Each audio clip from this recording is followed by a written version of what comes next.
नमस्कार दोस्तों, स्वागत है आपका इस वीडियो में। आज के इस वीडियो में हम लोग कम्युनिटी हेल्थ नर्सिंग का क्वेश्चन आगे कंटिन्यू करते हैं।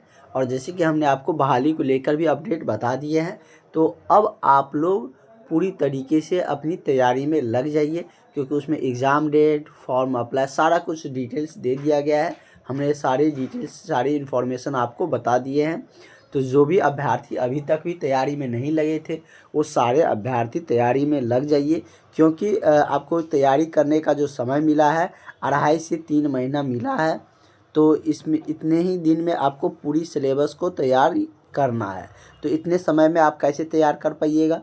तो इसके लिए आपको क्लास ज्वाइन करना पड़ेगा, जिससे कि आपका सारा टॉपिक का तैयारी बेहतर हो सके, क्योंकि हमें पता है कि किस टॉपिक से कितना क्वेश्चन पूछे जाता है। यदि आप खुद से पढ़ रहे हैं, आपको पता ही नहीं है कि किस टॉपिक से कितना क्वेश्चन आते हैं, तो एग्ज़ाम में उतना नंबर नहीं ला पाइएगा।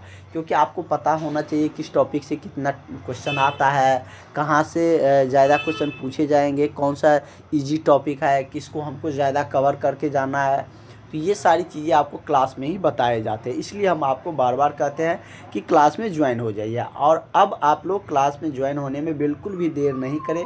जो भी अभ्यर्थी अभी तक नहीं ज्वाइन हुए हैं, इस नंबर पर 7050872996 7050872996 इस नंबर पर कॉल करके, व्हाट्सअप करके क्लास में जुड़ जाइए। आपको वहाँ पर वैकेंसी की और भी इन्फॉर्मेशन मिल जाएंगे जैसे ही क्लास में जुड़ते हैं, क्योंकि कोई भी वैकेंसी आपको क्लास में जुड़ने पर मिस नहीं होता है। तो चलिए हम लोग यहाँ से क्वेश्चन को स्टार्ट करते हैं।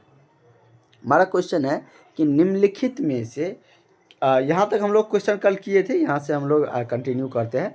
निम्नलिखित में से, क्योंकि ये अच्छा क्वेश्चन है इसलिए एक बार और पढ़ा देते हैं आप लोगों को। निम्नलिखित में से किसकी रक्त में थक्का बनाने के लिए आवश्यकता होती है? मतलब कि कौन सा ऐसा विटामिन है जिसकी आवश्यकता पड़ती है थक्का बनाने के लिए रक्त में? तो रक्त में जो थक्का बनाने का कार्य करता है वो कौन करता है? तो विटामिन के करते हैं। कौन?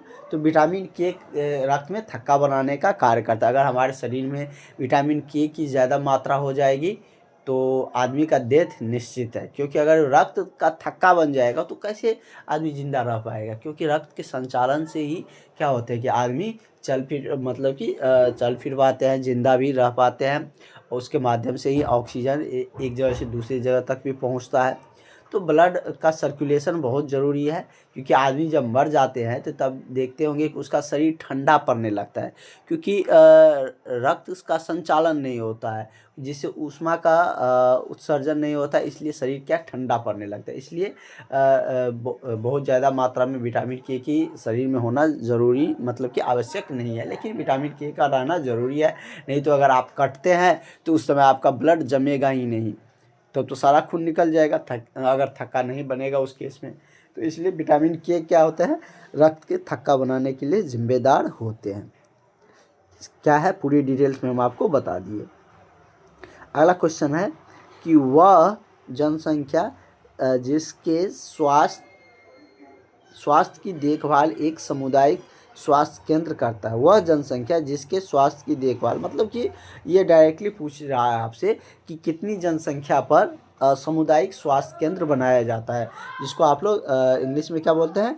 कम्युनिटी हेल्थ सेंटर, और शॉर्ट फॉर्म में CHC सेंटर आप के नाम से भी जानते हैं। इसके बारे में हम लोग और भी डिटेल्स में स्टार्ट जब किए थे टॉपिक के, तो वहाँ पर भी क्वेश्चन मिले थे हम लोगों को। तो बस कहने का वही तात्पर्य है कि CHC सेंटर, एक CHC centre community health centre जो सामुदायिक स्वास्थ्य केंद्र होते हैं, वो कितनी जनसंख्या पर बनाई जाती है या कितनी लोगों को देखभाल के लिए बनाए जाते हैं? तो ये अमूमन 1 लाख की जनसंख्या पर बनाए जाते हैं। कितना? तो 1 लाख पर बनाए जाते हैं। लेकिन एवरेज में पूछ रहा है, तो 30 से 50 हज़ार तो होगा नहीं, 10 से 20 हज़ार नहीं होगा। हाँ, 80 से 1,20,000 के बीच में, मतलब 1 लाख इसी बीच में आता है ना, तो इतना के बीच में होता है। अगर दोनों को एवरेज करके 2 से भाग दीजिएगा तब 1 लाख आ जाएगा। ठीक है, तो ऑप्शन नंबर क्या हो जाएगा?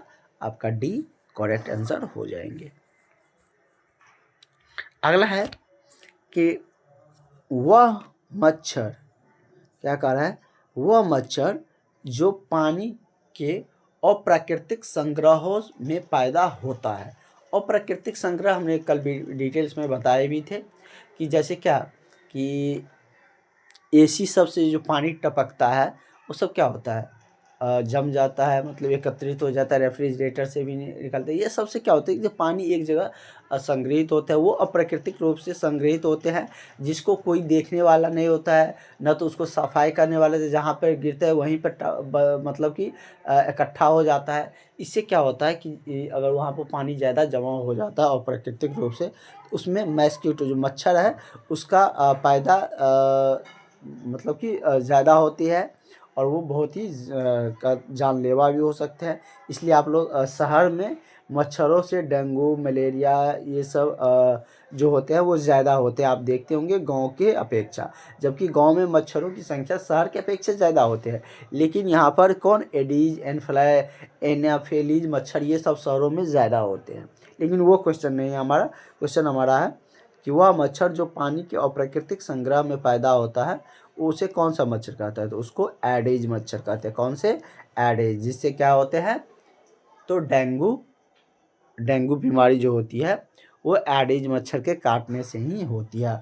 और एनाफिलीज जो मादा एनाफिलीज होता है, एनाफिलीज में भी कौन सा, तो मादा एनाफिलीज के काटने से क्या होता है, तो मलेरिया होता है। ठीक है, ये आप लोग ध्यान में रखिएगा।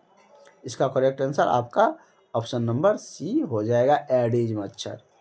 अप्राकृतिक रूप से संग्रहण में पैदा होने वाले समझ गया आप, मतलब अप्राकृतिक रूप से का मतलब क्या है वो हमने आपको बता दिए। प्राकृतिक रूप से जैसे वर्षा सब हो गया, ये सब तो प्राकृतिक रूप से नहीं हो गया। अगला आपका क्वेश्चन क्या कह रहा है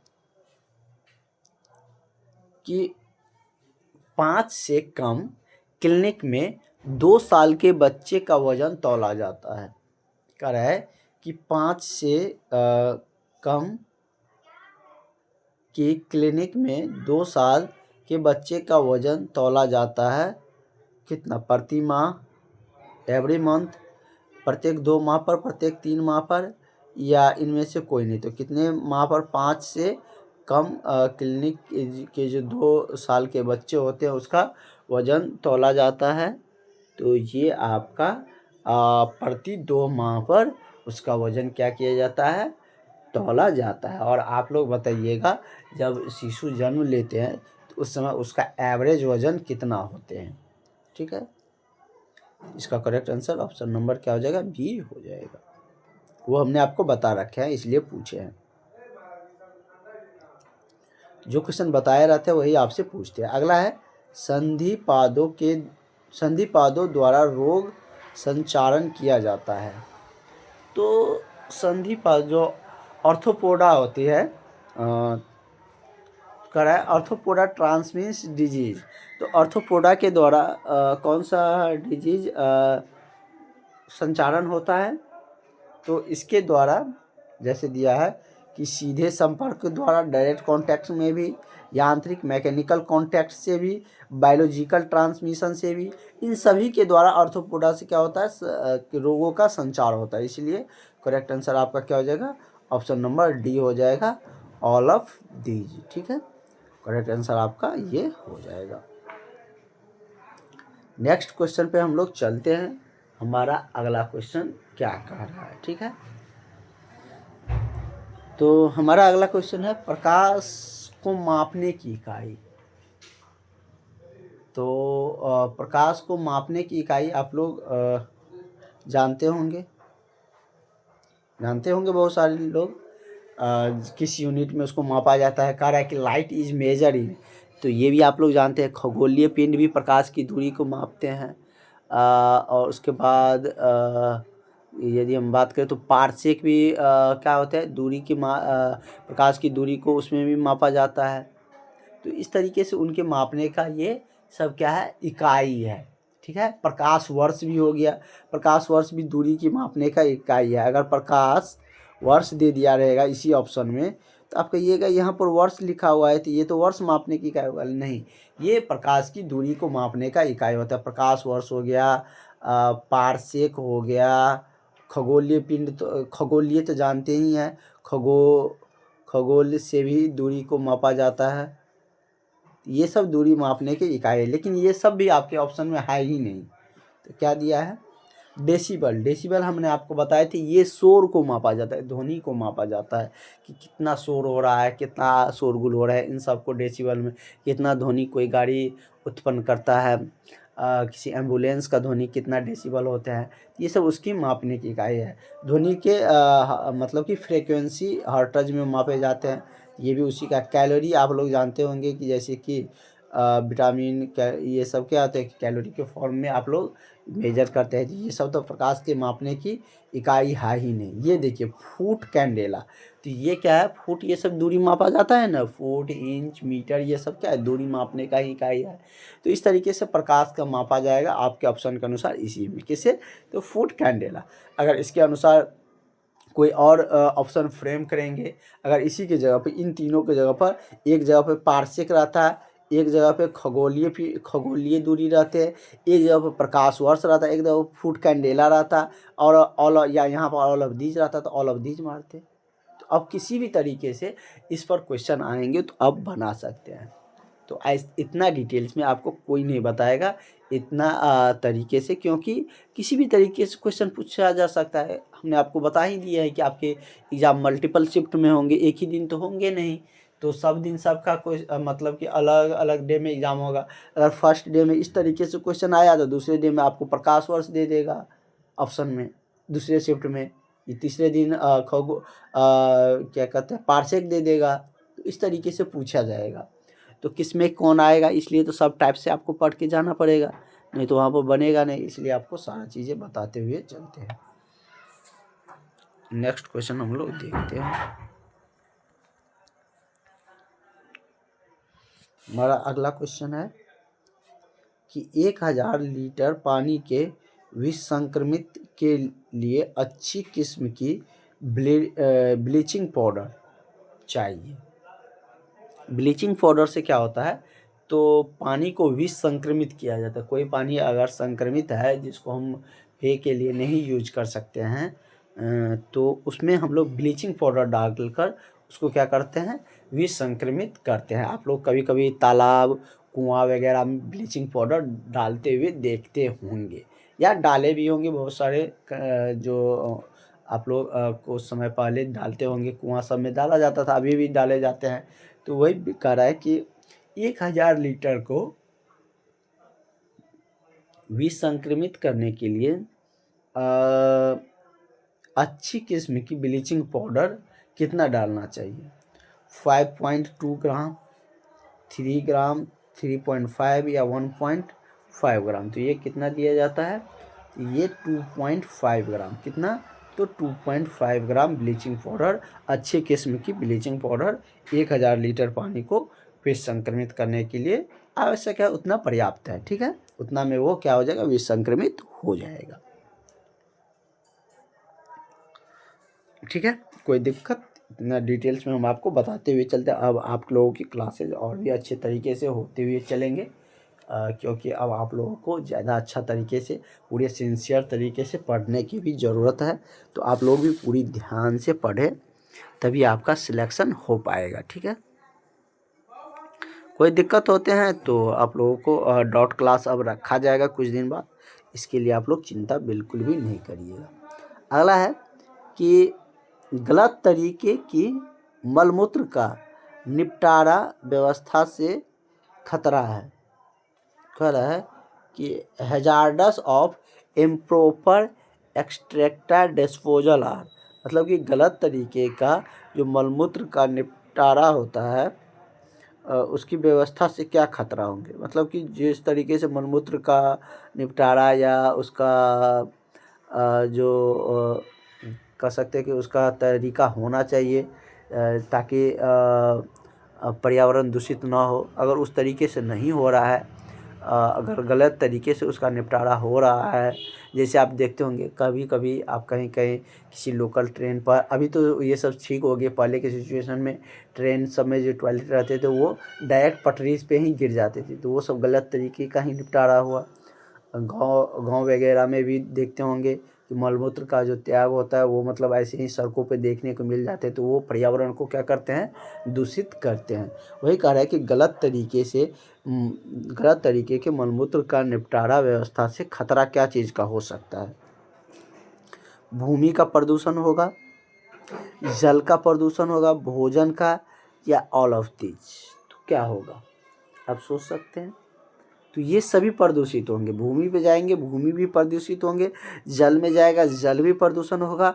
और ये सब चीज़ें अगर भोजन जैसे कोई चीज़ उगाते हैं तो उसमें तो मिट्टी जल ये सब पड़ता ही है, तो वो सभी प्रदूषित होंगे। हमारे वायुमंडल भी प्रदूषण होंगे। तो ये सब उनके गलत तरीके से जो मलमूत्र का निपटारा होता है, तो ये सब प्रदूषण, ये सब खतरा बनी रहती है। ठीक है, इसका करेक्ट आंसर क्या हो जाएगा आपका, ऑल ऑफ दीज हो जाएंगे। ठीक है, सारा क्वेश्चन एक अच्छे तरीके से है, सब क्वेश्चन बहुत ही इम्पोर्टेंट क्वेश्चन सब है। अच्छे से इसको पढ़ते हुए हम लोग एक्सप्लेन करते हुए भी चल रहे हैं। अच्छे से हम कहानी टाइप में भी जहाँ पर ज़रूरत होता है वहाँ पर बता देते हैं, ताकि ये सब जब हम कहानी टाइप में बताते हैं ना, तो वहाँ पर ज़्यादा आप लोगों को दिनों तक याद रहेंगे, एग्ज़ाम हॉल तक तो आराम से याद रह जाएगा। ठीक है,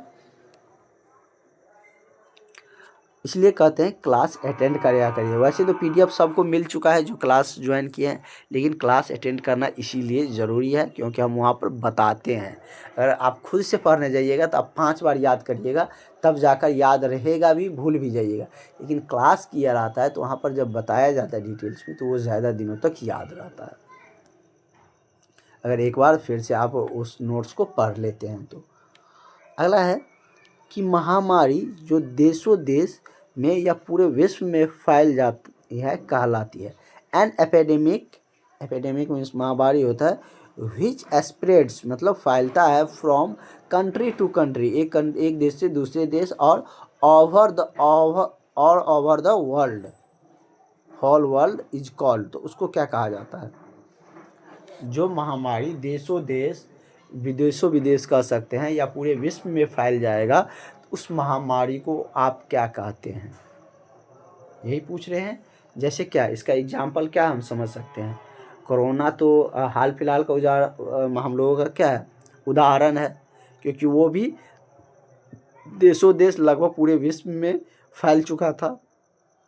कोरोना के बारे में हम लोगों ने पिछले 2 क्लास पहले बहुत सारा क्वेश्चन किया, लगभग 20 क्वेश्चन से भी ज़्यादा क्वेश्चन किए, और हमने आपको वहाँ पर बताए थे कि वहाँ से सब शिफ्ट में एक क्वेश्चन देखने को मिलेंगे, निश्चित रूप से क्वेश्चन आएगा, और वो सारे क्वेश्चन बताए हैं जिससे आपको कहीं पर कोई दिक्कत नहीं होंगे, और पूरे अच्छे तरीके से बताते हुए हम लोग उस कोरोना वाले सीरीज को भी समाप्त किए थे। तो यहाँ पर कह रहा है कि जो महामारी देशों देश पूरे विश्व में फैल जाते हैं उसको क्या कहा जाता है, स्थानिक महामारी या विश्व महामारी। विश्व में फैलता है तो उसको विश्व महामारी ही कहेंगे, मतलब कि पैंडेमिक, क्या कहेंगे, पैंडेमिक। जो एपिडेमिक होती है, जो महामारी होती है, जो पूरे विश्व लेवल पर फैल जाता है, उसको विश्व क्या कहते हैं, विश्व महामारी कहते हैं, पैंडेमिक कहा जाता है, जैसे कोरोना सब था। ठीक है, तो नेक्स्ट क्वेश्चन हम लोग देखते हैं। हमारा अगला क्वेश्चन क्या कर रहा है, कह रहा है कि आइसबर्ग बर्फ का टुकड़ा, बर्फ जानते हैं ना, वही कह रहा है कि आइसबर्ग की फ्लोटिंग टिप्स प्रतिनिधित्व करती है, किस पर प्रतिनिधित्व करती है, कह रहा है the floating tips of iceberg present, किस पर ये प्रतिनिधित्व करती है, क्या रिप्रेजेंट मतलब किसको प्रतिनिधित्व करती है या किसको दर्शाती है। क्लिनिक केसेज को, अपरेंट्स केसेज को, लेटेंट्स केसेज को, या अनडायग्नोस्ड केसेज को। तो ये किसको प्रतिनिधित्व या दर्शाता है, तो आइसबर्ग की जो फ्लोटिंग टिप्स होती है वो दर्शाता है किसको, तो ये क्लिनिक केसेज को दर्शाती है, किसको, तो क्लिनिकल या क्लिनिक, इंग्लिश में क्लिनिकल लिखा है और हिंदी में क्लिनिक लिखा है, तो क्लिनिकल कह सकते हैं या क्लिनिक केसेज को ये दर्शाते हैं, आइसबर्ग की फ्लोटिंग टिप्स। ठीक है, उसको रिप्रेजेंट करती है किसको, तो क्लिनिक केसेज को।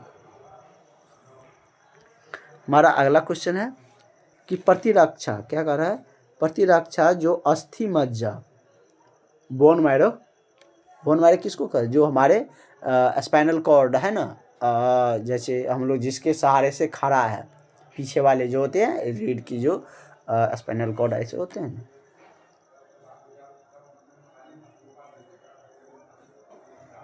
ऐसे ऐसे बना है ना हमारे पीछे रीढ़ की हड, जो जिसके सहारे हम लोग खड़ा है ना, तो ये स्पाइनल कॉर्ड है जिसको अस्थि मज्जा कहते हैं।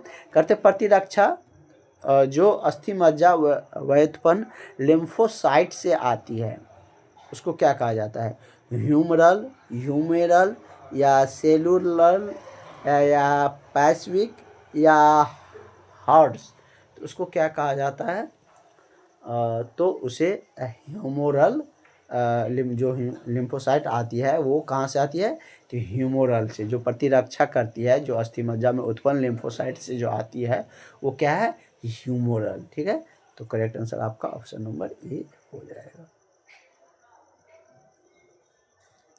नेक्स्ट क्वेश्चन हमारा है कि परिभाषित आबादी का अध्ययन एक इकाई है। कह रहा है कि परिभाषित आबादी का अध्ययन एक इकाई है क्या, एपिडेमोलॉजी, क्लिनिकल मेडिसिन या सोशल मेडिसिन, तो ये क्या होते हैं, तो परिभाषित आबादी का अध्ययन एक इकाई होता है किसका, तो एपिडेमियोलॉजी का। तो करेक्ट आंसर क्या हो जाएगा आपका, ऑप्शन नंबर ए आपका सही हो जाएगा। एपिडेमियोलॉजी का ये क्या होते हैं, अध्ययन का एक इकाई का उदाहरण है।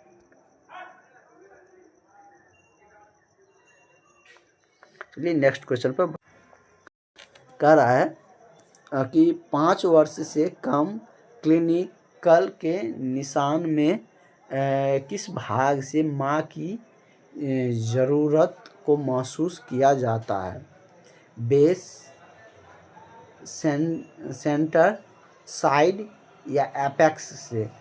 तो 5 वर्ष से कम क्लिनिकल के निशान से किस भाग से माँ की ज़रूरत है उसकी पहचान की जाती है, तो ये आपको कहाँ से पता किया जाता है, तो ये आपको सेंटर से पता होता है। कहाँ से, सेंटर से। अगला है जनसंख्या रणनीति, क्या कह रहा है, जनसंख्या रणनीति के लिए WHO मतलब क्या, वर्ल्ड हेल्थ ऑर्गेनाइजेशन, जिसके बारे में हमने डिटेल्स में बता दिए हैं कि इसकी स्थापना कब हुई थी, तो 1948, 7 अप्रैल 1948 को हुआ है। जिनेवा में इसका मुख्यालय है जो कि स्विट्जरलैंड में है, भारत में दिल्ली में स्थित है। सब देश में भी इसका मुख्यालय होते हैं।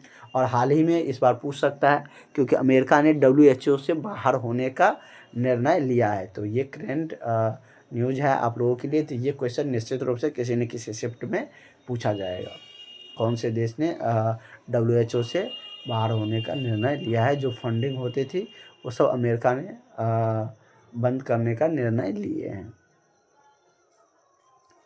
तो कह रहा है कि WHO द्वारा सिफारिश की दृष्टिकोण है क्या, प्राथमिक रोकथाम, द्वितीय निवारण या तृतीय रोकथाम। तो WHO का द्वारा जो सिफारिश दृष्टिकोण है उससे क्या होता है, जो द्वितीय निवारण, सेकेंडरी क्या, प्रिवेंशन के लिए ये मतलब कि इस कौन से ये कार्य करते हैं। तो करेक्ट आंसर आपका क्या हो जाएगा, ऑप्शन नंबर आपका ये आपको मौलिक रोकथाम के लिए कार्य करते हैं, इस दृष्टिकोण से ये सिफारिश करते हैं। तो करेक्ट आंसर आपका ऑप्शन नंबर क्या हो जाएगा, ऑप्शन नंबर डी हो जाएगा इसका करेक्ट आंसर। ठीक है, मौलिक रोकथाम। नेक्स्ट क्वेश्चन हम लोग नेक्स्ट क्लास में कंटिन्यू करेंगे। ठीक है, थैंक यू।